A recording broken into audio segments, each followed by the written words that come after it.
বন্ধুরা, ইন্ডিয়ান এয়ারফোর্সের তরফ থেকে গ্রুপ সি পোস্টে ভ্যাকেন্সি বার করা হয়েছে।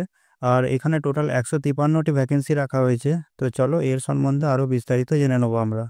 তো তোমাদের জন্য সবচেয়ে বড় খুশির খবর এটা হলো যে এর জন্য কোনো অ্যাপ্লিকেশান ফি নেই।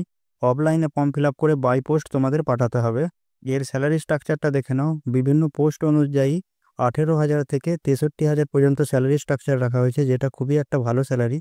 এরপর তোমরা সিলেকশন প্রসেসটা দেখে নাও। সর্বপ্রথম রিটেন টেস্টে নেওয়া হবে, তারপর স্কিল এবং ফিজিক্যাল টেস্ট হবে। এরপরেই ডকুমেন্ট ভেরিফিকেশনের মাধ্যমে তোমাদের নিয়োগ করা হবে। এই পরীক্ষার জন্য যে এজ লিমিট রাখা হয়েছে সেটি হলো 18 থেকে 25 সাল পর্যন্ত। এছাড়াও সরকারি নিয়ম অনুসারে তোমরা এজ রিল্যাক্সেশন পেয়ে যাবে, যেমন SC/STদের 5 বছর, OBCদের 3 বছর এবং হ্যান্ডিক্যাপদের 10 বছর। এরপর তোমরা এডুকেশন কোয়ালিফিকেশান দেখে নাও। এই পরীক্ষার জন্য দেখো যোগ্যতা অনুযায়ী কোন কোন পোস্টে তোমরা অ্যাপ্লাই করতে পারবে তার সম্পূর্ণ লিস্ট দিয়ে দিয়েছি। ভিডিওটি পজ করে তোমরা এটা একবার দেখে নিতে পারো। এরপরে দেখো পোস্ট ওয়াইজ ভ্যাকেন্সি দিয়ে দিলাম, কোন পোস্টে কতগুলি ভ্যাকেন্সি আছে তা তোমরা এই চার্ট থেকে দেখে নিতে পারো। এরপর তোমরা ইম্পর্টেন্ট ডেট দেখে নাও। এই আবেদন প্রক্রিয়া 17ই মে 2025 থেকে চালু হয়ে গেছে। আর এর জন্য যে লাস্ট ডেট রাখা হয়েছে সেটি হলো 15ই জুন 2025। আর এর এক্সাম ডেট এখনও অ্যানাউন্স করা হয়নি, পরে এর সম্বন্ধে তোমরা জানতে পারবে।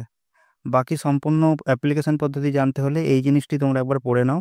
আর ডেসক্রিপশানে দেওয়ার লিঙ্ক থেকে তোমরা ফর্ম ডাউনলোড করে সেইখান থেকে ম্যানুয়ালি ফিল আপ করে বাই পোস্ট পাঠিয়ে দিও। ভিডিওটি ভালো লাগলে অবশ্যই লাইক করো। Thanks for watching this video.